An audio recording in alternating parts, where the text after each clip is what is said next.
Talanta za Zeysha. Karibu kwenye simulizi zinazosimuliwa na Zeysha. Wanasema ndoto kubwa huanzia na hatua ndogo, lakini wakati mwingine hatua hizo ndogo hukutana na vikwazo vikubwa. Hiki ni kisa cha msichana ambaye aliambiwa sauti yake haifai kuimba, lakini baadaye sauti hiyo ikawa maarufu duniani kote. Karibu katika Talanta za Zeysha. Leo tunamfuatilia Shakira, tuijue historia yake. Karibu nikusimulie. Everyone's watching. You know we're serious, we're getting closer. This isn't over. The pressure's on. You feel it, and you got it all. Believe it when you forget up. Oh, if you forget up, hey. Tamina mina sangalewa. It's time for Africa. Tamina mina, waka waka, Tamina mina sangalewa. It's time for Africa. Jina lake kamili ni Shakira Isabel Mebarak Ribol. Alizaliwa tarehe 2 Februari 1977 katika mji wa Venezuela, Colombia. Alikuwa mtoto pekee wa mama yake, lakini alikuwa na ndugu wa kambo kadhaa kutoka upande wa baba yake. Tangu akiwa mdogo, Shakira alipenda sana music. Inasemekana alianza kuandika mashairi akiwa na umri wa miaka 4 tu. Alikuwa ni mtoto mwenye ubunifu mkubwa na alipenda kujieleza kupitia maneno. Hata hivyo, Shakira safari yake haikuwa rahisi. Akiwa shule ya msingi, alijiunga na kwaya ya shule, lakini mwalimu wa music alimwambia sauti yake inafanana na mbuzi na kwamba hakuwa mzuri wa kuimba. Kauli hiyo ingeweza kumvunja moyo kabisa, lakini kwa Shakira hakukata tamaa. Baada ya kuacha ndoto yake, aliendelea kuimba na kujifunza music. Pia alipenda sana kucheza dansi za Kiarabu. Alijifunza kutoka kwenye utamaduni wa baba yake mwenye asili ya Lebanon. Shakira akiwa na umri wa miaka 13 tu, alipata nafasi ya kusaini mkataba wake wa kwanza wa music. Albamu yake ya kwanza ilitolewa mwaka 1991. Hata hivyo, haikufanya vizuri sokoni.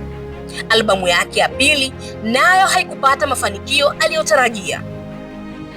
Kwa watu wengine, kushindwa mara 2 ingekuwa mwisho wa ndoto, lakini kwa Shakira ilikuwa mwanzo wa kujifunza. Baada ya muda, alirejea studio na kufanya kazi kwa bidii zaidi.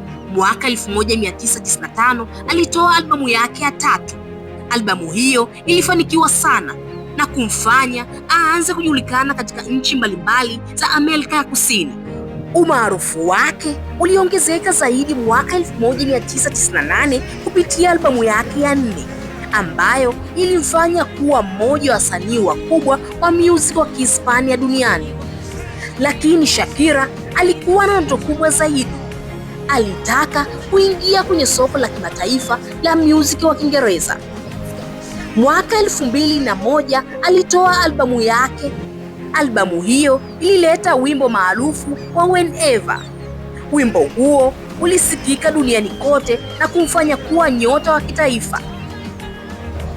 Kuanzia hapo, jina la Shakira lilianza kung'ara zaidi. Aliendelea kutoa nyimbo zilizotikisa chati za dunia ya music.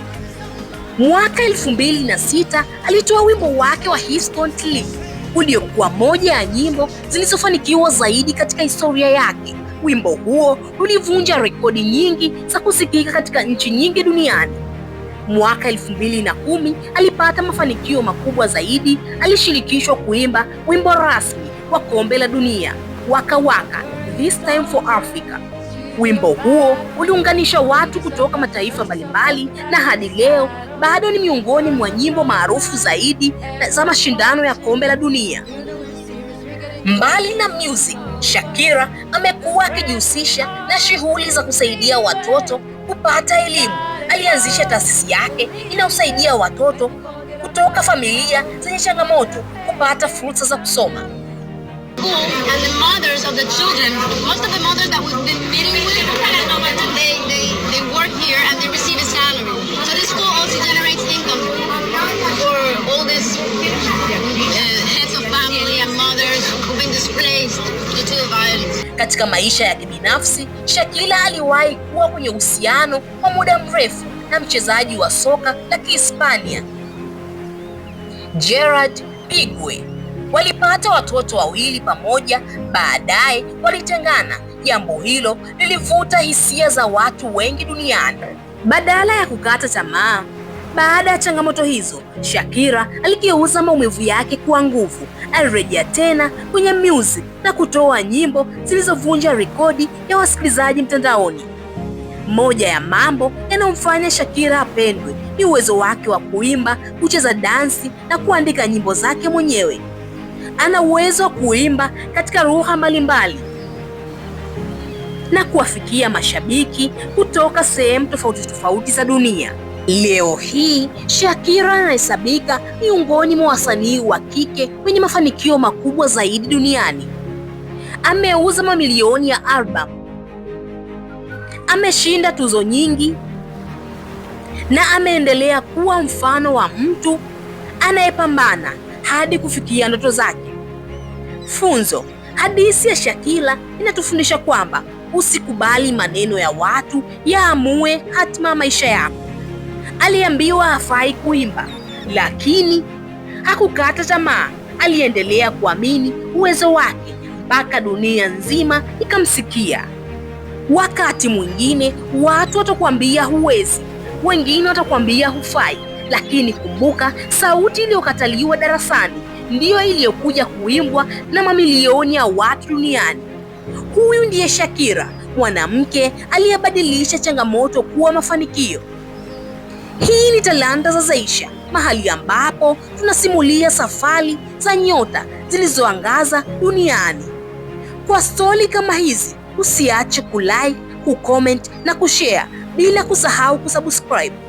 Na malizo wa kusema, babu yangu aliwahi niambia, nami nakwambia wewe rafiki yangu, usikubali maoni ya watu yawe mwisho wa ndoto zako. Wakati mwingine waliokudharau ndio wanakuja kukushangilia mafanikio yako. Ulikuwa nami Zeysha.